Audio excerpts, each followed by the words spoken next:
नमस्कार दोस्तों, वैदिक मंथन चैनल में आपका स्वागत। आइए एक डिबेट और सुनते हैं सांजनी सर का। द्रौपदी बताएं क्या कहना चाहते हैं। सर नमस्ते। सर मुझे कुछ सवाल पूछने थे आपसे। जो हमारे सूर्य पराग और चंद्र ग्रहण होते हैं, इसका कुछ धार्मिक अर्थ होता है या फिर क्योंकि हमारे घर में जब भी होता है ये मेरी भाभी अभी प्रेग्नेंट थी, उनको वो पूरा दिन वो कुछ खा नहीं पाए, उनको बाथरूम भी नहीं जाने दिया गया और उनका अगर सर में कुछ इचिंग वगैरह हो तो वो भी उनको नहीं करने दिया गया, जहाँ तक मैंने देखा है। और हमारे घर में ऐसे मानना है कि अगर इन सोलर एक्लिप्स या फिर लूनर एक्लिप्स के दिन अगर कोई प्रेग्नेंट औरत कुछ भी करेगी तो उसका असर उसके बच्चे पर पड़ेगा। और ऐसा मैंने देखा है। एक बच्चा हमारे घर के पास है, उनकी जो मम्मी थी वो उस दिन एक चॉकलेट को ऐसे अपने दांतों में काट लिया था और उनके बच्चे जो बेबी हुई वो अभी 15 साल की वो लड़की है, उसका वो नाक का जो बीच का बाल है वो सर नहीं है। और ये लोग यही मानते हैं कि क्योंकि उसकी मम्मी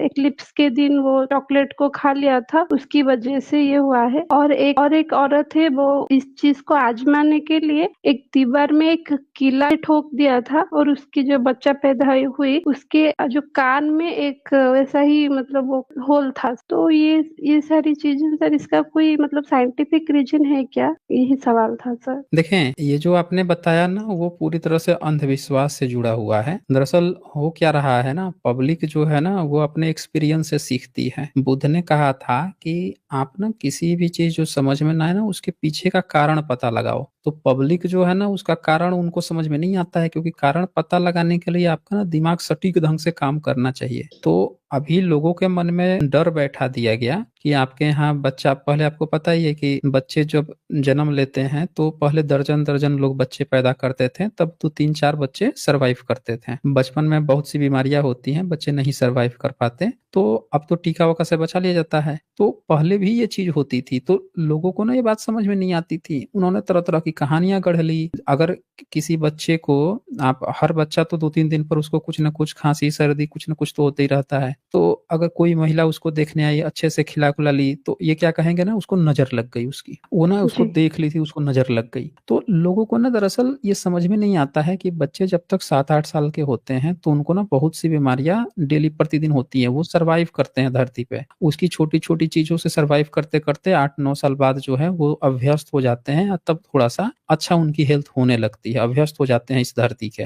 अन्यथा वो गर्भ से रह के आए होते हैं, तो उनको पता नहीं होता है इस दुनिया का, फिजिकल दुनिया का, यहाँ के एनवायरनमेंट को उनको सहने में, बर्दाश्त करने में। जैसे वायरस बैक्टीरिया को भी समय लगता है एडजस्ट होने में, तो बच्चे भी 8-9 साल लगाते हैं, 7-8 साल लगाते हैं अभ्यस्त होने में। अब डेली बीच में कुछ ना कुछ होता है तो लोग उसको नजर लगाना। अब बच्चा जन्म लिया, उसके साथ कुछ, पहले पोलियो होता था, अभी भी 5 साल से कम के बच्चों को पोलियो का टीका लगता है, पिलाया जाता है। क्यों पिलाया जाता है? अगर 5 साल से कम बच्चा है, बचपन में ही पोलियो हो गया उसको, तो लोग क्या सोचेंगे ना, पूजा अर्चना ठीक से नहीं हुई थी इसलिए पोलियो हो गया। कोई बता देगा देवी जी गुस्सा थी। अच्छा, ये देवी जी कहाँ से आई हैं, कौन सी ये देवी जी हैं? तो आजकल तो तरह तरह की देवी जी थी, लेकिन बुद्धा के समय में भी एक देवी थी, पता है? जी बुद्धिज्म में भी ये कहानी कही गई है। देखिए, ये मैं वेन सॉन्ग की किताब ओपन किया हूँ। वो महामाया है ना सर? मैंने भी न- सुना था कहीं पे। नहीं नहीं नहीं, अलोकेश्वर बुद्ध हारिती। उनका एक। ओके नहीं सर। नहीं नहीं नहीं, ये हरे पढ़ सकती हैं स्क्रीन पे क्या लिखा है ऊपर से? जी सर। दैत्यों की माता का नाम हारिती था। बहुत लोग इसकी बड़ी प्रतिष्ठा करते थे। इस स्त्री ने अपनी पूर्व जन्म में ये बात का संकल्प किया था कि राजगृह के बालकों को वह खा जाएगी, अतएव उसका जन्म यक्ष कुल में हुआ था। इस शरीर से उसके 500 पुत्र भी उत्पन्न हुए थे।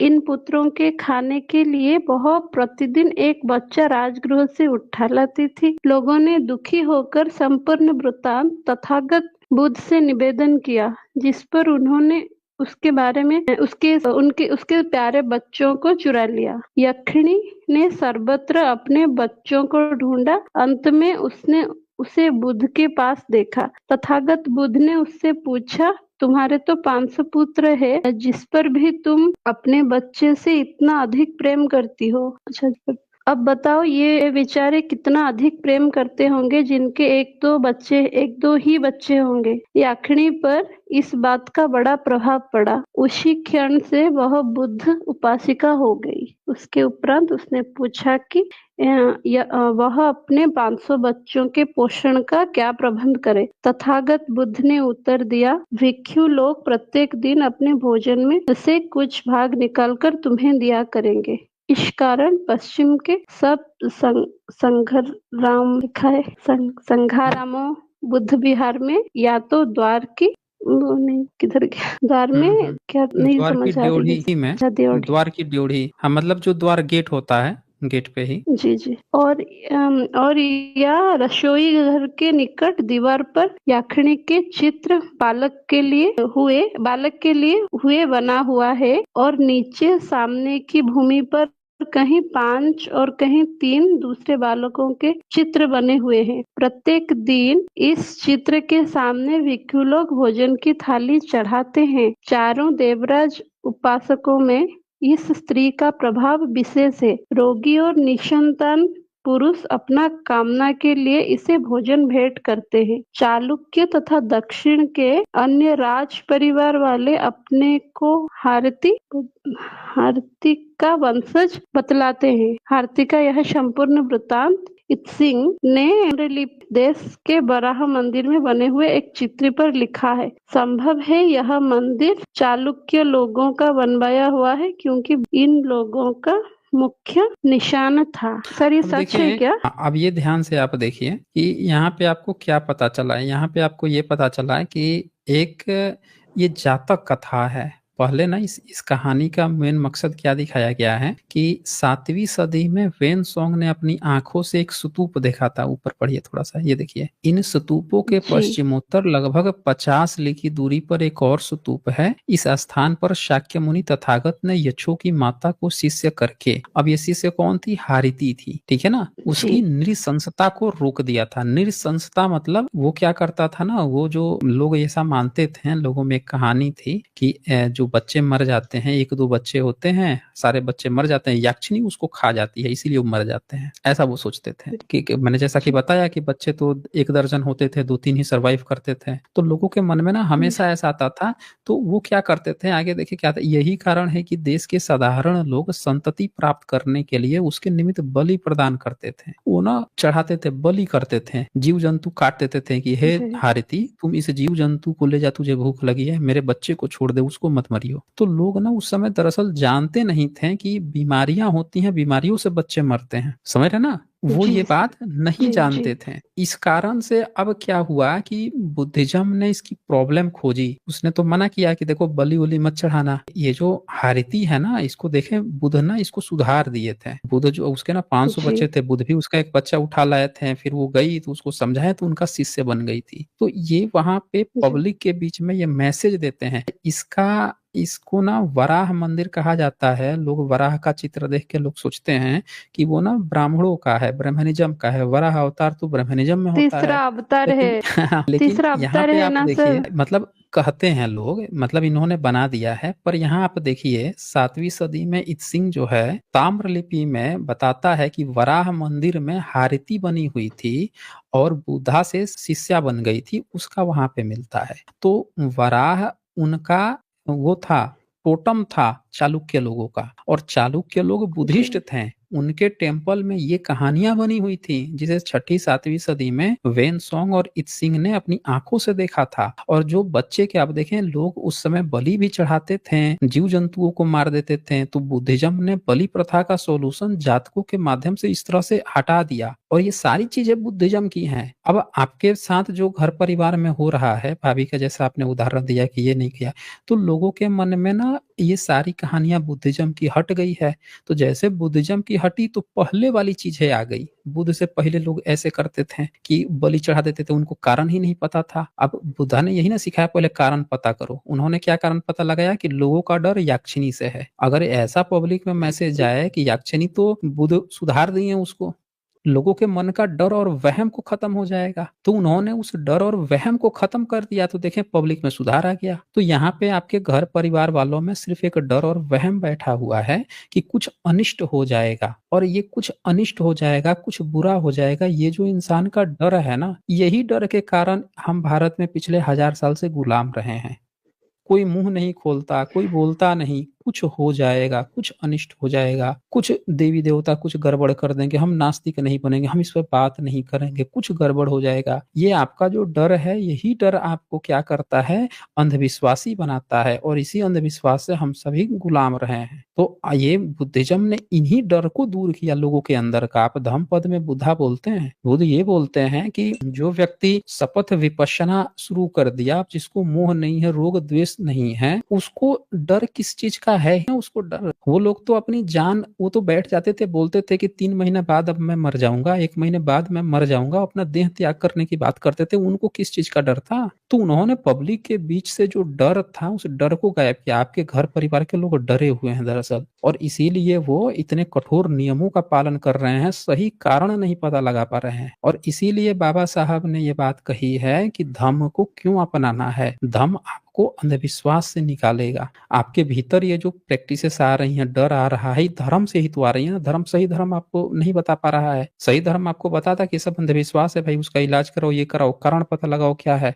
और सूर्य ग्रहण चंद्र ग्रहण से कोई फर्क नहीं पड़ता। ज्यादा से ज्यादा यही कहा जाता है ना कि उसकी लाइट में मत जाओ, यही कहा जाता है। जी सर, अब तो क्योंकि सर, उसको क्योंकि बड़े हमारे यहाँ आसानी जो, से, हाँ बोलिए। जी, वो हमारे यहाँ जो डॉक्टर्स हैं, वो मेरा एक मतलब भाई एक डॉक्टर है, वो भी यही कहता है कि मत जाओ। वो कहता है कुछ बैक्टीरिया उसके किरण से पैदा होते हैं जो हमारे बकवास शरीर है। के लिए, और खान बकवास है सर, ये वो हाँ एक वो बकवास डॉक्टर है है, कोई। फिर भी वो यही बात कर। बैक्टीरिया नहीं पैदा होते ना, सनलाइट से बैक्टीरिया थोड़े पैदा होते हैं। आप ये देखिए, वो आपके नजरों पे फर्क ना पड़े, पोलराइजेशन होता है, फर्क न पड़े आपको, इसलिए कहा जाता है। अब ये बताइए, जब सूर्य ग्रहण चंद्र ग्रहण होता है तो बाकी आदमी उसमें वो खोजता है, अंधविश्वास खोजता है। घर के अंदर बना हुआ खाना फेंक देते हैं, उस समय खाना नहीं खाते हैं। अब वैज्ञानिक सब क्या करते हैं, सबसे ऊंचे स्थान पर पहुंच के, जितने भी साइंटिस्ट लड़के लड़कियां हैं, वो सबसे ऊंचा स्थान खोज के जाके दूरबीन लगा के एक एक चीज नोटिस कर रहे होते हैं। तो आप अंतर तो जी वही देखिए, तो जब यही मैं वही अंतर है ना। पूछती हूँ, जब मैं पूछती हूँ कि क्या ये सिर्फ, क्योंकि मुस्लिम लोग तो ये चीज नहीं मानते हैं, ना ही ईसाई लोग मानते हैं, और मैंने तो देखा है एक टीवी में कि हॉलीवुड जो जगह है, कहाँ तो अमेरिका या फिर लंदन में कहीं हॉलीवुड सर एक जगह है ना, वहां पे तो लोग इकट्ठा होके वो देखते हैं अपना चश्मा वश्मा लगा के। तो जब मैंने पूछा घर में कि पापा वहां पे वो लोग तो देख रहे हैं खुले में जाके, उनको तो कुछ नहीं हो रहा। नहीं, तुम धर्म का सम्मान नहीं करती हो, ये पूछने वाली चीज नहीं, ये मानने वाली चीज है। तो तो ये डर है, ये वहम है, और ये सारा चीज जो है धर्म से आ रहा है। सही चीज का चुनाव कीजिए।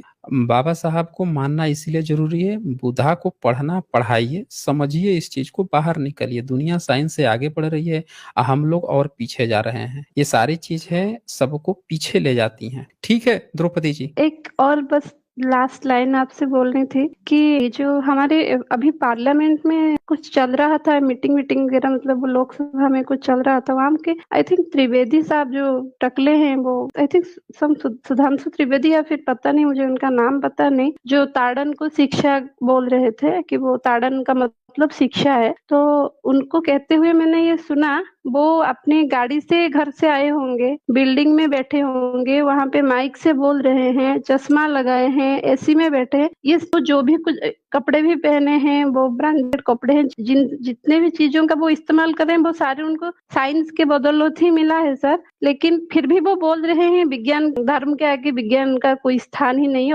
और तो कोई किसने बोल दिया विज्ञान तो धर्म के सामने बौना है। आप अगर आपने वो देखा होगा सर, आपको पता चला होगा कि मैंने क्या बोला है सर। तो जिनके हाथों में हम अपना वो मतलब शासन का बागडोर दिए हैं, अगर सर वो ही ऐसे बोलेंगे तो क्या होगा सर। हमारी किताब में आप देखिए महात्मा गांधी के बारे में हम पढ़ते हैं, सचिन तेंदुलकर के बारे में भी आ गया है। शायद अभी कुछ दिनों के बाद हम सलमान खान का भी बायोग्राफी हम लोग पढ़ेंगे, लेकिन अगर हमारे किताबों में सावित्री, माता सावित्रीबाई फुले या फिर ज्योतिराव फुले या फिर बाबा साहेब का आ जाएगा तो फिर मुझे लगता है हो पाएगा हमारे से। लेकिन जहाँ तक मुझे पता है, जब तक ये लोग उस वहाँ बैठे हैं, मुझे नहीं लगता है सर इन लोगों का कभी भी हम लोग बायोग्राफी पढ़ पाएंगे, मतलब एक विषय के तौर पे। अगर ये चीज आ जाएगा ना किताबों में तो आई थिंक सब लोग जान पाएंगे कि असलियत क्या है हमारी समाज की। मुझे लगता है सर, अगर आप तो इतने पढ़ चुके हैं, आप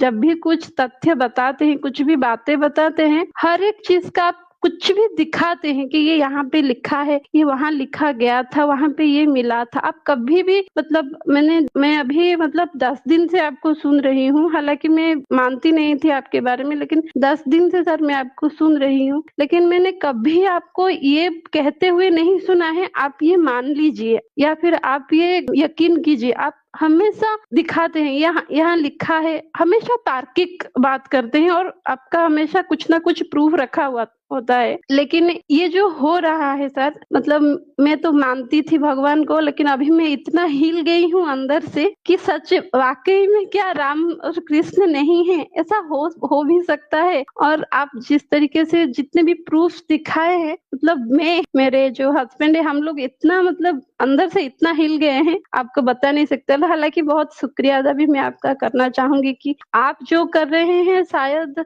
मुझे लगता है इससे पहले इतनी खुलकर इन चीजों के बारे में तो कोई भी नहीं बात कर रहा था। और ओशो जी के मैंने बात सुनी है, विकास दिव्य कीर्ति सर, ओझा सर, आचार्य प्रशांत सर, इन सबकी बात मैं सुनती रहती हूँ। लेकिन जब मैंने आपका चैनल देखा ना तो मुझे लगा यार सब लोग कुछ ना कुछ गलतियां कर रहे हैं, लेकिन एसजे सर तो ईच एंड एवरी जो भी आप लाइन, एक भी लाइन बोलते हैं उसका कुछ ना कुछ दिखाते हैं। और जितने भी लोग आपसे इतने बदतमीजी से आके बात करते हैं, आप उनको इतनी अच्छी तरीके से हैंडल करते हैं। ये तो मतलब ये कला तो आप तो मतलब क्या है पता नहीं। आपको मतलब बहुत बहुत धन्यवाद करना चाहती हूँ, आपने पता नहीं कितने लोगों के आंखें खोल दिए हैं sir. Thank you very very much sir. जी द्रौपदी जी, आपने बहुत तारीफ कर दी, शुक्रिया। ये देखिए, मैंने जो आपने कहा ना कि कोई सुधांशु हैं, त्रिवेदी हैं, अगर त्रिवेदी की जगह जरा सोचिए, वो सुधांशु अम्बेडकर होते हैं। उनका जन्म एक जी बहुजन परिवार में हुआ होता और वो उस दर्द को महसूस किए होते हैं कि किस तरह से कहीं पे दुत्कार दिया जाता है, कैसे इंटरव्यू में छांट दिया जाता है, कैसे क्लास के बच्चे ताने मारते हैं, कैसे पीठ पीछे कहते हैं कि भाई इस जाति क्या है, सुधर रही हो, या वो कहिए ये खाना नहीं खाना है, उसके साथ ये करना है, या फिर उसको चिढ़ाते कि तू रिजर्वेशन से आया है, तू इससे आया है, तुम्हारी पुश्ते क्या कर रही थी, तुम लोग क्या कर रहे थे। जब बार बार के जगह जगह पे अगर इस तरह के ताने सुने होते तो मेरे ख्याल से शायद वो ऐसी बातें नहीं करते हैं। ठीक है ना, ये यहाँ पे सारा खेल जाति का है। आप किस जाति में हैं, आपने अपने प्रैक्टिकल लाइफ में क्या सहा है। अगर आपने कभी नहीं सहा है तो आपको कभी महसूस ही नहीं होगा ना वो चीज। वो है ना, प्यास का मजा उसे ही मिलता है जिसके पांव कभी रेगिस्तान में पड़े हों। तो जिसके पांव कभी रेगिस्तान में पड़े ही नहीं है, वो क्या जानता है उसका दर्द को, उस भूख को, उस प्यास को क्या जानता है। अब ये किताब है तुलसी शब्द सागर, अवधी भाषा की डिक्शनरी है। ये स्पेशल तुलसी शब्द सागर इसलिए लिखी गई ताकि तुलसी ने जो जो बात कहे हैं अवधी भाषा में उसका क्या मतलब है। अब यहाँ पे लिखा है ताड़त, तो जो जो शब्द आए हैं तुलसी के ना, उसी का एग्जैक्ट मीनिंग उसी भाषा में दिया गया है। ये संस्कृत डिक्शनरी नहीं है, अवधी भाषा का तुलसी शब्द सागर है। क्या लिखा है ताड़त मतलब मारता है, डांटता है, मारते हुए, ताड़ना करते हुए। सापत ताड़त परुष कहनता, यानी जहाँ पे ये शब्द आया है सापत ताड़त, तो ताड़त का मतलब डांटता है, मारता है, मारते हुए, ताड़ना करते हुए। दूसरा जगह है ताड़न, उसका क्या मतलब है, मार, प्रहार, आघात, घूर धमकी। उसके बाद से ताड़ना, सकल ताड़ना के अधिकारी। ताड़ना का क्या मतलब है, मार, दंड, घुड़की, सकल ताड़ना के अधिकारी। देखें, सकल ताड़ना के अधिकारी, आज डिक्शनरी में साफ साफ बोल दिया मार, दंड, घुड़की। सवाल यह है कि अगर किसी को भी व्यक्ति XYZ को, किसी को भी व्यक्ति को अगर ऐसा लगता है कि भाई वो सही है और बहुजन समाज या जो भी लोग हैं सही से नहीं बता पा रहे हैं, तो उनको किताब खोल देनी चाहिए। किताब खोल के बताना चाहिए कि उनके ही पुरखों ने जो किताबें डिक्शनरी बना रखी है उसमें ये बातें क्यों लिखी हैं। आज आप जो हैं बिना किताब खोले हुए केवल मुँह से ऐसे उल्टी-सीधी कुछ भी आप कह देंगे, उसको कौन मानेगा? आप एक बार किताब उसको खोल लीजिए, खोल के दिखा दीजिए कि देखो भाई, आज जो मैं बात कर रहा हूँ यही हमारे पुरखे भी कह के गए हैं और देखो इसीलिए किताब में ये बात लिखा है, तो पब्लिक बिलीव कर लेगी। आपने कहा ना कि आप किताब खोल के दिखाते हैं, तो उनको किताब खोल के कोई दिखाएगा, उनकी भी बात मानेगी। केवल कह देना, केवल अपनी तरफ से गलत व्याख्या कर देना, ये कोई सबूत नहीं होता है। तो ठीक है द्रौपदी जी। हाँ जी, कट्टर सनातनी हिंदू। बताएँ भाई, बताएँ आज क्या गुल खिलाना है आपको? सर मेरे को एक चीज समझ नहीं आती। आप कहते हैं कि भाई हमको पाखंडवाद से बाहर निकलना है। पहले आप ओके। कहते थे कि ये सारे जितने भी त्योहार वगैरह हैं, सब पर्व हैं, ये सारे पाखंड है, अंधविश्वास हैं। लेकिन सर अभी मैं देख रहा हूँ कि अब आप सारे ही पर्वों पे आप अपना वो बता रहे हैं, अधिकार। बताइए ये कैसे? नहीं तो हम ये थोड़े कह रहे हैं कि आपको पाखंडी बन के त्योहार मनाना है। हम तो आपसे ये कह रहे हैं कि भाई हमारा जो कल्चर है, ये तो आप शुरू से पहला वीडियो से हमारा देखते जाइए। हमने हमेशा कहा है कि कल्चर को कभी आप खत्म नहीं कर सकते, आप अंधविश्वास खत्म करिए। हमारा कल्चर है, रेशनल कल्चर है। हमेशा मैंने वीडियो मेरा 22 देखिए ना, उसमें सीधे-सीधे मैंने कहा है कि बाकी के जितने धर्म हैं, वो सारे के सारे धर्म आपको क्या बता रहे हैं? आपको बस बिलीव करो। मैंने कह दिया है, ईश्वर की वाणी है, अल्लाह की वाणी है, गॉड की वाणी है, वो कह दिया है तो मानो। यही तुम्हारा काम है, नहीं तो स्वर्ग नरक में तुमको जहन्नुम जो और जो भी हेवन हेल है वहाँ पे भर्ता कर दिया जाएगा, वहाँ पे अच्छी तरह से फ्राई कर दिया जाएगा। लेकिन हमारा कल्चर है वो एथिज्म का कल्चर है ना।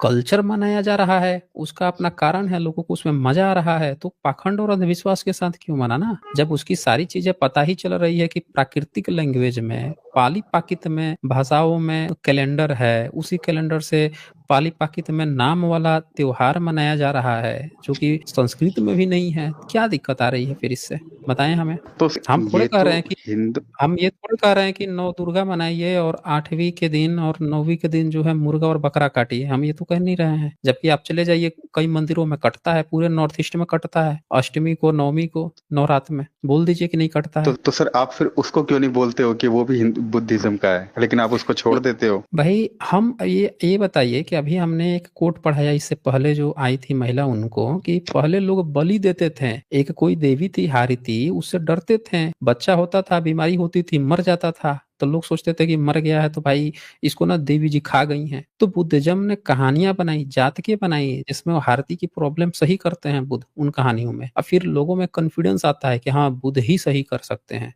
और सही कर दिए इसका मतलब कि अब हमको बलि चढ़ाने की नहीं जरूरत है। तो बुद्ध तो पाखंड और अंधविश्वास को दूर कर रहे हैं पब्लिक के बीच में, एजुकेशन से, जिस माध्यम से लोग समझ सकें। हम भी वही बता रहे हैं कि जिस माध्यम से लोग समझ सके, अपने कल्चर को बचाते हुए चलना, अंधविश्वास पाखंड नहीं करना है। क्या गलत कर दिया हमने भाई? और आप क्या कहना चाहते हैं इसमें? बोलिए। तो सर ये बताइए, तो ये जो हम्म। छठ पूजा है, तो एक तरीके से सर आपके हिसाब से तो ये भी फिर अंधविश्वास ही है ना? लेकिन आप कह रहे हैं कि ये देखिए बुद्धिज्म का त्योहार है। भाई हम ये कह रहे हैं कि बुद्धिज्म की ये परंपरा है। अंधविश्वास तब होता जब इसमें आप ना चीजों को, पदार्थों को बर्बाद करते हैं, जब इसमें आप कोई बलि चढ़ाते हैं, आप इसमें किसी का गला रेत देते हैं। देखें अभी कितने मंदिरों में जाके बलि प्रथा चढ़ती है, पाखंड खूब होता है, यज्ञ हवन खुश किया जाता है। इसमें क्या हो रहा है कि महिलाएं व्रत रख रही हैं, व्रत रख के जाती हैं वहां पे, स्तूप बनाती हैं बुद्ध का, अब वहां पे अपनी प्रैक्टिस करती हैं। हम तो इसके समर्थक भी नहीं है कि वो ऐसा करें। हमने कभी कहा कि सब लोगों को छठ मनानी चाहिए, ये कभी नहीं सुने होंगे। हमने उनको ये बताया कि वो जो मनौती मन्नत भी मांग रही हैं, जो स्तूप बना रही हैं, वो बुद्धिज्म से रिलेटेड है, उसी की वो कर रही हैं उपासना, लेकिन अपने को वो समझ रही हैं कि वो किसी हिंदू का कोई कल्चर मना रही हैं। हम उनको वो बता रहे हैं कि जब वो स्तूप है तो फिर आपको इतनी हार्ड फास्टिंग करने की नहीं जरूरत पड़ेगी। अगर आपका कल्चर है तो हमने क्या कहा कि एक स्टेप आगे बढ़िए, एक स्टेप आगे बढ़ने के बाद से आप उसको समझोगे ना भाई कि आगे हमको क्या करना है, इसकी भी जरूरत है कि नहीं है। ये तो आस्था हो गई ना, तो आंख मूंद के कुछ भी किए जा रहे हो, कुछ भी किए जा रहे हो। पाखंड वो हुआ जो आंख मूंद के किया जाता है, समझ रहे हैं ना? तो सर क्या अभी बुद्धा ने अभी कभी, सर हाँ बोलिए, बोल लीजिए। हाँ, तो सर अभी महीने 2 महीने बाद प्रयाग में वो है कुंभ है सर। तो फिर अब आप ये बताइए कि मतलब फिर ये बुद्धिज्म का है या नहीं है? और जो वो कामाख्या में जो बलि प्रथा होती है, वो फिर बुद्धिज्म का है या नहीं? देखें एक बात तो आप समझिए कि जो जिसकी आप चर्चा किए अभी कुंभ मेले की, तो कुंभ मेला का जिक्र इतने सारे लोग आए हैं, किए तो हैं कुंभ मेला का जिक्र। आपको याद है किस यात्री ने किया था कुंभ मेले का जिक्र?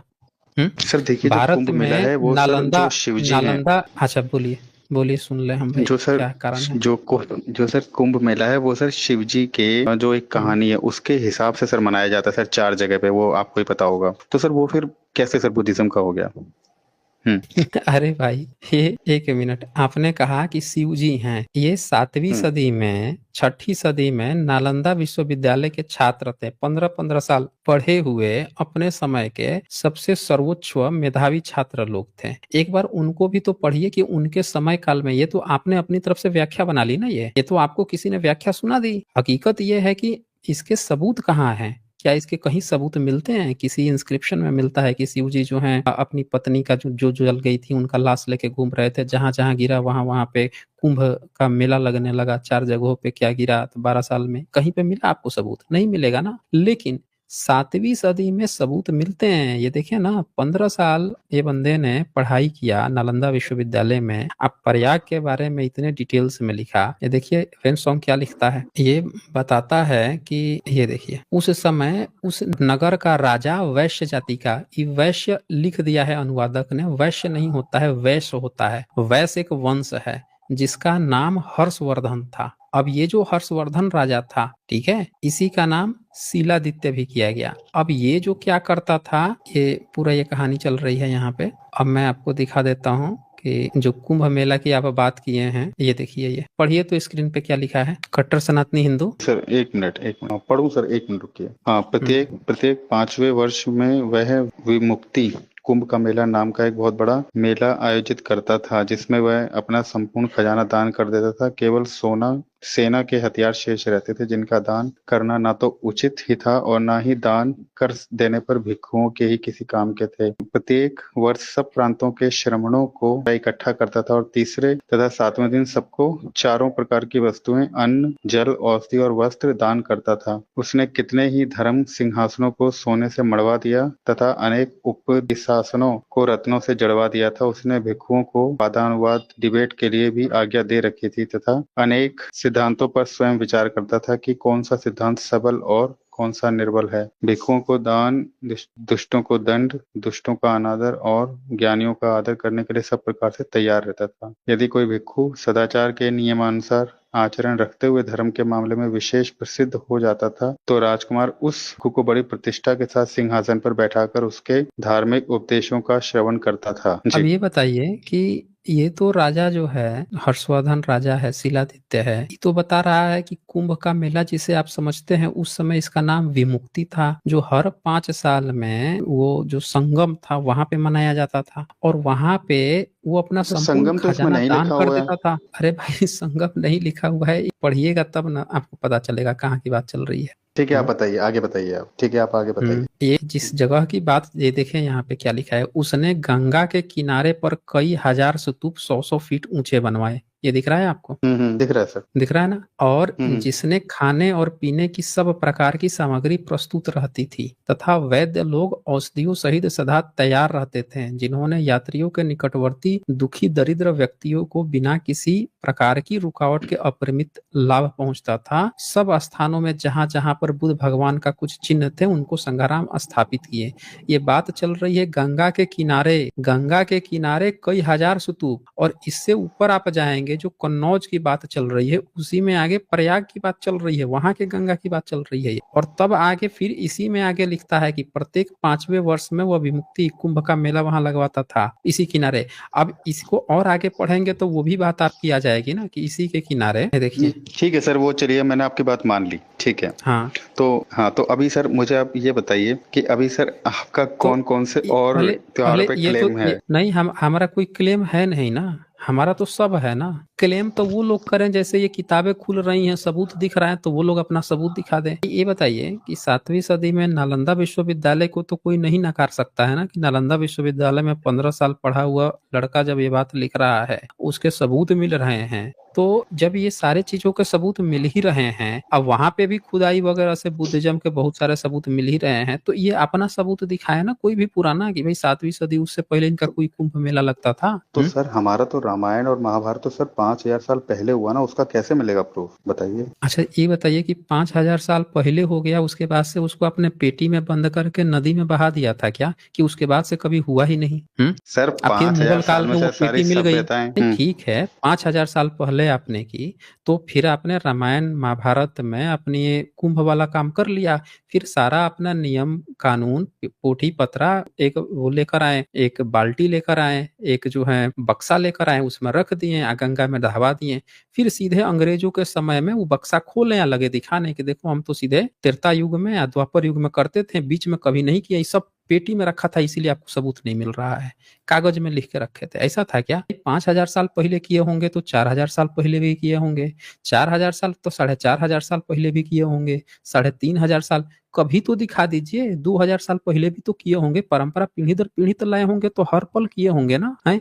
चलिए सम्राट अशोक के समय ही दिखा दीजिए, 2,500 साल पहले, 2,200 साल पहले भी तो किए होंगे। जब 5,000 साल पहले किए हैं तो पीढ़ी दर तभी आए होंगे जब हर साल हर वक्त किए होंगे। तो ये तो हर साल करने वाला पर्व है, या उसको बक्से में बंद करके कहीं रख दिए थे इसीलिए बीच में दिखाई नहीं देता है? सीधे 5,000 साल सीधे अंग्रेजों के काल में, मुगल काल में।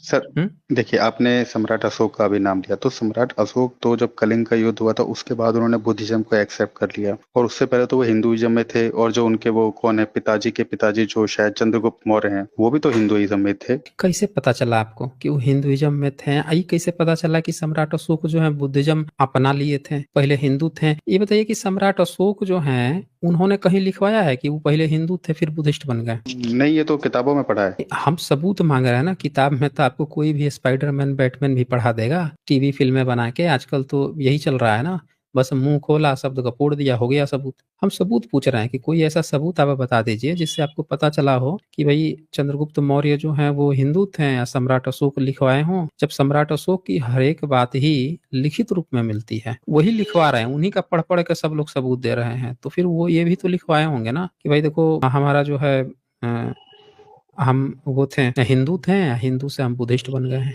कहीं लिखवाए हैं उन्होंने? तो सर जो उनका अशोक चक्र मिला था, जो अशोक चक्र जो भारत का वो है राजनीतिक वो है निशान है, एम्बलम है, तो उस पर भी तो सत्यमेव जयते लिखा है ना, आज भी भारत के उस पे एम्बलम पे, तो वो तो संस्कृत का ही है ना। अच्छा हिंदुइज्म का सत्यमेव, अच्छा ये मेव बताइए, जयते। सत्य जो लिखा है उस सत्य में स जो शब्द है वो तलाबे स में है, मूर्धन्य स में है? सर सा सलेट वाला सा। मतलब मूर्धन्य स है ना, मूर्धन्य स है ना, तो मूर्धन्य स है तो आप कैसे उसको संस्कृत कैसे बना दिए भाई? वो तो पाली का हुआ ना, वो तो पाली हुआ। सत्य मेव, मेव शब्द कैसे आप उसको संस्कृत बना दिए? सत्यमेव। जयते, जयते भी नहीं होता, जयती होता है। संस्कृत में लिखेंगे तो जयती लिखना पड़ेगा, वो जयते है, ये बुद्धिस्ट हाइब्रिड है, आपका तो है ही नहीं। आप जाके संस्कृत के विद्वानों से पूछ लीजिए कि भाई वो संस्कृत आपका कैसे हो गया? संस्कृत में सारी चीजें लिखी हुई मिल रही हैं बुद्धिस्ट की। बुद्ध चरित्र जो है आप संस्कृत में लिख के दे रहे हो, आप वो ललित विस्तर संस्कृत में लिख के दे रहे हो, धम्मपद आप संस्कृत में लिखे हो, त्रिपिटक पूरा आप संस्कृत में लिखे हो। आपकी कोई भी ग्रंथ जो है पाली में लिखी हुई नहीं मिली। बताइए, आपकी एक भी ग्रंथ पाली में लिखी हुई नहीं मिली, लेकिन बुद्धिस्ट की सारी किताबें आपने संस्कृत में लिख ली। कैसे? अगर आपकी भाषा के बाद पाली आया होता तो ऑफ कोर्स आप आम जनमानस के पास पहुंचाने के लिए पाली में लिखे होते। तो इससे ये पता चलता है कि पहले पाली पाकित थी, फिर संस्कृत आई, तभी आपने पाली पाकित को संस्कृत में अनुवाद किया। जैसे मुस्लिम आए थे तो पहले मुस्लिम जब आए यहाँ पे तो उनके साथ अरबी फारसी आई, तब आपने यहाँ की किताबों का अरबी फारसी में लिखा। अंग्रेज आए तो उनकी भाषा बाद में आई, तब उन्होंने इन सारी चीजों का अनुवाद अंग्रेजी में किया। तो जो बाद में आता है वो अपने में अनुवाद करता है। तो आपने पाली पाकित की किताबों का संस्कृत में अनुवाद किया, लेकिन एक भी संस्कृत किताब का पाली पाकित में नहीं अनुवाद किया, यानी पाली पाकित आपके बाद आई ही नहीं है, आपके पहले थी। समझ रहे हैं मेरी बात को? तो सर आप ये कहना चाहते हैं कि कोई भी मतलब हिंदुइज्म का ग्रंथ कोई भी पाली पाकित लैंग्वेज में क्यों नहीं है, आप ऐसा कहना चाहते हैं? ये बताइए कि जब आम जनमानस की भाषा पाली पाकित है, कैलेंडर पाली पाकित में है, पर्व त्योहार पाली पाकित में है, तो भैया अगर संस्कृत में होता आपका तो पाली पाकित में आम जनमानस को समझाने के लिए पाली पाकित में लिखते हैं ना। पर्व त्योहार का नाम आपका होता तो पाली पर्व त्योहार का नाम लिखते हैं, बनाते। राम नवमी, आप राम नवमी करते हो तो आप ये बताइए कि आप जो है राम शब्द नवमी आप उसको संस्कृत में लिखते हैं ना। आप जो है कैलेंडर देखिए ना, चैत्र वैशाख जेठ आषाढ़ सावन भादो कुंवार कार्तिक अगहन माघ पुष फाल्गुन, मतलब 12 जो मंथ हैं वो भी आपके पाली पाकित में है, बुद्धिस्ट के हैं। सब आप चौथ मना रहे हो, तीज मना रहे हो, आज छठी मनाने जा रहे हो, सब पाली पाकित में है, आपका एक भी संस्कृत तक में नहीं है। तो संस्कृत अगर आपकी आय गई थी तो संस्कृत में तो सब कन्वर्ट कर लिए होते ना। आपका पर्व त्योहार था, ये तो जबरदस्ती आप चिपका रहे हो उस पे। आप अच्छा, सर अब ये एक बात और, बताइए। एक बात और, आपने क्या कहा था कि सम्राट अशोक जो हैं वो हिंदू थे या बुद्धिस्ट बन गए, ठीक है। ये बताइए, ये मैंने पाहियान की किताब खोली है, 399 ईस्वी में भारत में आया है ना। अब इसने चौथी सदी है, ई अंगार स्तूप देखा था यहाँ पे। इतनी एक नंबर पढ़िए तो क्या लिखा हुआ है। यह स्तूप मौर्यों का बनाया हुआ पिपली वन में था। भगवान बुद्ध के महापरिनिर्वाण पर जब उनके शरीर के सब धातुओं का विभाग हो गया तब मौर्य लोग पहुंचे। उन्हें द्रोण ने, अभी देखिए सर, द्रोण आ गया तो द्रोणाचार्य तो आ ही गया ना। आप देखिए वर्ड आ गया द्रोणाचार्य। अरे चिता पढ़ के लीजिए, फिर अंगार पहले पढ़ दिए लीजिए। थे। ओके। उन्हें लाकर उन लोगों ने अपने यहाँ पे स्तूप बनवाया। यह स्थान गोरखपुर हम्म जिले में कस्या अब वो जंटी के दूसरा हो पास गया, है। वो दूसरा जगह चला गया। अब यहाँ पे द्रोण देवनागरी लिपि में लिखा है, उसका नाम दोन है, दोन। और वो जो दोन है ना, उसका चित्र भी मिला है ना, चीवर पहना है, जनेऊ थोड़े पहना है, हैं? बुद्ध की अस्थियों का, आप बुद्धा बोन्स जो है, जो 8 पार्ट में डिवाइड हुआ है, उसका आप तस्वीर देख लीजिए तो वो आपको मिल जाएगा ना। रुकिए मैं निकालने की कोशिश करता हूँ। सर, तो आपसे जो उस भी सर जुड़े होंगे वो सर कोई हिस्ट्री में पास हुआ है कि नहीं, ये बताइए। सब लोग हिस्ट्री से ही पढ़े हैं भाई, पूरे हिस्ट्री में ही सारा पढ़ाई हुआ है। आप काहे सोच रहे हैं कि हिस्ट्री में नहीं हुआ है? हिस्ट्री में उसका पूरा पढ़ा गया है, उसका सारा चीज निकाला गया है, रिसर्च की गई है, ऐसा हवा में बात चल रही है। अब ये तो सर देखिए, हम आपके आपको हिसाब से अगर पेपर लिखा जाएगा तो फिर तो फेल हो सकते हैं सर हम। फेल हो नहीं, आगे फेल होंगे ना, आगे लोग फेल होंगे ना। आप पहले ये देखिए, अब यहाँ पे पहले ये देखिए, ये यहाँ पे अंगार स्तूप को मौर्य ने बनाया किस समय, जब दोन ने 8 भागों में डिवीजन कर दिया, जब मौर्य लोग पहुंचे उनको दे दिया। तो मौर्य लोग मंदिर बनवाना चाहिए था, अगर वो लोग हिंदू थे तो किसी ऋषि मुनि का समाधि बना दिए होते। वो बुद्धिस्ट का बना रहे थे, चलो ठीक है, वो बुद्धिस्ट थे, एक बात। अब बताइए कि क्या उसके बाद से सम्राट अशोक के बीच में उन्होंने धर्म परिवर्तन कर लिया था क्या कभी में? कोई सबूत मिला है उनके धर्म परिवर्तन करने का? इसका सर सबूत कैसे मिलेगा सर, उन्होंने कैसे मिलेगा? तो सम्राट, अब देखिए यहाँ पे हमारे पास क्या सबूत मिला। एक सबूत मिला कि मौर्यों ने सम्राट अशोक के स्तूप बनाए उनके अस्थियों पर, एक सबूत। सम्राट अशोक ने अपने पुरखों के काम को आगे बढ़ाया, दूसरा सबूत। अब उसके बाद से ये 2 घटनाएं, पहला भी बुद्धिस्ट, दूसरे भी बुद्धिस्ट, बीच में धर्म परिवर्तन की कोई घटना नहीं, कोई सबूत नहीं। तो इसका मतलब तो ये है कि मौर्य शुरू से ही बुद्धिस्ट थे। इसके बाद से सम्राट अशोक के बाद से आज तक जितने मौर्यंस हैं, क्या उन्होंने कभी धर्म परिवर्तन कर लिया क्या? बताइए, क्या पता नहीं सर इस उन्होंने बारे में। कभी धर्म, तो जब उन्होंने धर्म परिवर्तन नहीं किया है तो वो फिर से बाय डिफॉल्ट बुद्धिस्ट हुए ना। जब उन्होंने धर्म परिवर्तन करोगे तो आप मुस्लिम बन जाओगे, आप धर्म परिवर्तन करोगे तो आप जो है ईसाई बन जाओगे, यहूदी, पारसी हो सकता है बन जाओ, पारसी तो खैर नहीं बनने देता वो। आप ब्राह्मण भी नहीं बने हो, आप उनके क्या बने, शूद्र बने हो ना उनके। तो आप तो बाय डिफॉल्ट बुद्धिस्ट हो भाई, शुरू से हमेशा से लेके आज तक बुद्धिस्ट हो आप। जो हैं ये देखो ना, जब मौर्यंस बुद्ध के समय बुद्धिस्ट थे, सम्राट अशोक अपने, देखे 2 चीज होता है, एक होता है ना कि एक व्यक्ति जो है वो अपने माता पिता, देखा कि हमारे माता पिता राज किए हैं, वो बुद्धिस्ट थे, तो अब वो क्या किया ना कि अपने पूरा दिमाग लगाया है राज्य विस्तार में। फिर उसको समझ में आया कि यार राज्य विस्तार से ना खून खराबा ज्यादा हो रहा है, ऐसा करते हैं हम ना बुद्ध के धर्म का प्रचार प्रसार करना शुरू करते हैं, ये ज्यादा काम आएगा। तो वो उसको प्रचार प्रसार, तो इसमें ये कहाँ बात आ गई कि वो पहले हिंदू थे, उनके पुरखे तक पहले से ही बुद्धिस्ट थे। बोलिए। ओके ठीक है सर, आप एक चीज बताइए, अभी जो आपने राजा हर्षवर्धन की जो अभी दिखाई थी मुझे वो स्लाइड, तो ये राजा हर्षवर्धन वो ही हैं जिनके बारे में अभी कुछ दिन पहले न्यूज आई थी कि उनका वहां पे कुंभ से उनकी मूर्ति हटा दी गई है, ये वही राजा हर्षवर्धन है? इसीलिए तो हटाई जा रही है, पोल खुल रहा है कि भाई वो तो दान करते थे, तो वो दान तो अब भिखुओं को जाएगा ना इंटरनेशनली। ये तो ये वहां पे जाके ये लोग बैठ के वहां से चून ले रहे हैं, दान भी खा ले रहे हैं। अब वो उनका रहेगा तो सब लोगों को देखकर इतिहास याद आएगा, तो हटा दो भाई, वहां से उनका प्रतीक हटाओ, तभी तो ये किया जा रहा है। और क्या कारण हो सकता है बताइए आप, ओके। बोलिए। तो सर मेरे एक ख्याल चीज और से बताइए। तो चलिए आखिरी चीज है एक आपकी, एक बोलिए। एक लास्ट है, हाँ, एक लास्ट है सर। जो मैंने कहीं पे सर ये पढ़ा था कि जो त्रिपिटक है, जो बुद्धिस्ट ग्रंथ है, उसमें कहीं पे ये लिखा हुआ है कि जो गौतम बुद्ध हैं वो क्या नाम है, ब्राह्मण और क्षत्रिय कुल में ही जन्म लेते हैं। ये भी लिखा हुआ है उसमें, इसके बारे में बताइए। अगर ये बात, अच्छा, भारत का त्रिपिटक कहाँ से बना है ये बताइए। मैंने आपके हिस्ट्री में देखा है, तो आपने बताया कि मतलब बाहर के देशों से ही लाके शायद कंपाइल किया है, जो वो बाहर उनका क्या नाम है। बाहर के देशों से आया है, हम्म, ठीक है। अच्छा, राहुल संकृत्यान श्रीलंका भी गए थे, और कुछ गुजराती लोग जो हैं श्रीलंका से मेनुस्क्रिप्ट भी लेके आए थे, उसको गुजराती मेनुस्क्रिप्ट में भी ट्रांसलेट किए थे, उसका भी अनुवाद किया गया। अब बताइए, श्रीलंका से त्रिपिटक लेके आ रहे हैं लोग, श्रीलंका से बोधि वृक्ष लाया गया, और श्रीलंका में, इसका मतलब कि श्रीलंका वालों को तो जानकारी होगा ना बुद्ध के नियम का, होगा ना, तभी तो वो सारी चीजें वहां से आ रही है। तो बाबा साहब अंबेडकर को श्रीलंका के भिक्षुओं ने ही बोधिसत्व की उपाधि क्यों दे दी भाई? अगर कोई बुद्ध और वो ब्राह्मण और क्षत्रिय बनते हैं बोधिसत्व, तो बाबा साहब वो तो सर अंबेडकर एक वो कैसे पॉलिटिकल रीजन हो बोधिसत्व दे सकता है दिए ना। भाई? उनको कौन सी सरकार बनानी है भारत में, श्रीलंका वालों को? और उस समय कौन सी, बाबा, अभी तो देश तुरंत तुरंत आजाद हुआ था, यहाँ तो ऑलरेडी गवर्नमेंट चल रही थी, उनको कौन सी सरकार बनानी थी? उन्होंने क्यों दे दिया भी दूसरे देश के लोगों को? वो कौन सा पॉलिटिकल गेम है भाई?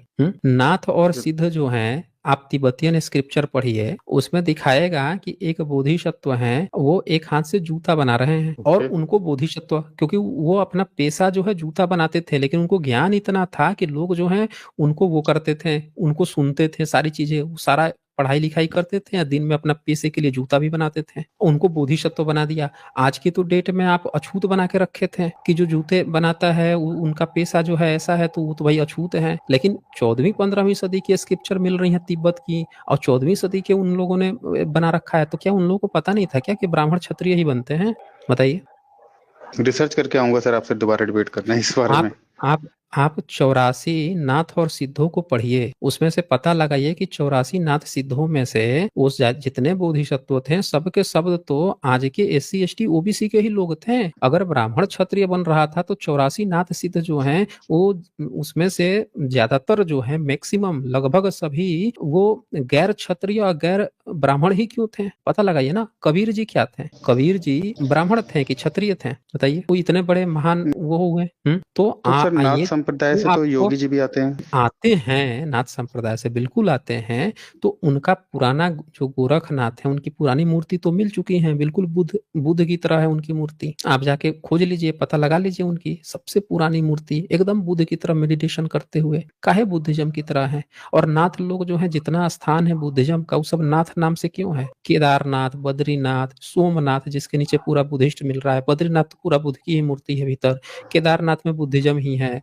सारनाथ, जहाँ बुद्ध पहला अपना ज्ञान ही दिए थे, ये सारा नाथ परंपरा बुद्धिज्म से ही क्यों जुड़ा हुआ है बताइए? ठीक है तो सर, नेक्स्ट टाइम आपके पास। आप हम्म। आप इस नेक्स्ट टाइम और स्टडी करके आइए कि अगर क्षत्रिय और ब्राह्मण बनते थे, तो आज के ब्राह्मण और क्षत्रिय बुद्ध के ही खिलाफ क्यों थे? ये तो कट्टर हिंदू बने घूम रहे हैं। और जितने भी गैर क्षत्रिय और गैर ब्राह्मण हैं, वो सब लोग जो है बुद्ध धर्म में हैं, भले ही अछूत बन गए, पिछड़ा बन गए, लेकिन वो अपनी परंपरा से समझौता नहीं किए, कट्टर हिंदू बनने की नहीं कोशिश किए कभी। काहे ऐसा है? तो इसका ये मतलब है कि आपको कुछ और दिखाया जा रहा है, आपको मिसकोट किया जा रहा है। और बुद्धिज्म में तो ऐसे भी क्षत्रिय ब्राह्मण होते नहीं है। श्रीलंका में भिक्षु, आपने भिक्षु संघ में कभी जाइएगा, पूछ लीजिएगा कि भाई आपके यहाँ ये जितने भिक्षु हैं, इसमें कितने क्षत्रिय हैं, कितने ब्राह्मण है, पहले दूर भगा देगा। ये आप यहाँ से जाइए, आप किसी मंदिर में निकलिए, यहाँ पे ये सब नहीं होता है। हम में कोई क्षत्रिय या ब्राह्मण नहीं होता, होता नहीं उनके यहाँ। अब एक बात बताइए, कोई व्यक्ति जो है, किसी को आदत पड़ गई है, खरगोश का नाम सुने हैं? खरगोश जो है, उसके बारे में कहा जाता है कि वो एक बार जी। खाना खाता है, पचता नहीं है, तो हग देता है, हगता है, फिर दोबारा खाता है। सुना है कभी आपने? जी सर, सुना है। खरगोश। हम्म। हाँ, तो खरगोश जो होता है ना, उसका काम होता है कि वो पहले खाता है, खुद ही हगा हुआ फिर से खा लेता है। तो अब आप खरगोश को इंसान कैसे बना दीजिएगा? आप गाय का, भैंस का प्रॉपर्टी पता लगाइए, वो क्या करती हैं, उनके जो बच्चे होते हैं ना, उसका दूध पीते हैं, दूध पीते हैं, दूध पी के हग देते हैं। कभी कभी उनके ना जो गोबर होता है, उसको गाय खा जाती है, भैंस खा जाती है। आप देखिएगा ध्यान से, उनके गोबर को ही अपने बच्चों के गोबर को खा जाती है। तो आप जो है जब यहाँ पे बात चल ही रही है तो कौन क्या कह रहा है, कौन क्या नहीं कह रहा है, उससे हमको क्या मतलब है। यहाँ आप सबूत जब आपके सामने है तो किसी दूसरे के कहने का मोहताज हम थोड़े ही हैं। कौन क्या कह रहा है, दुनिया में हजारों लाखों करोड़ों लोग हैं, हर एक जितना मुंह होगा उतनी हजार बातें निकलेंगी। आपको सबूत के साथ चलना है ना। आप यहाँ सबूत देख रहे हैं, अगर आपको मेरी बात में कोई डाउट है तो आप आके बता सकते हैं। ठीक है फिर। ठीक है, ओके। आज बस इतना, फिर मिलेंगे हम अगले डिबेट के साथ अगले वीडियो में। तब तक के लिए नमस्कार।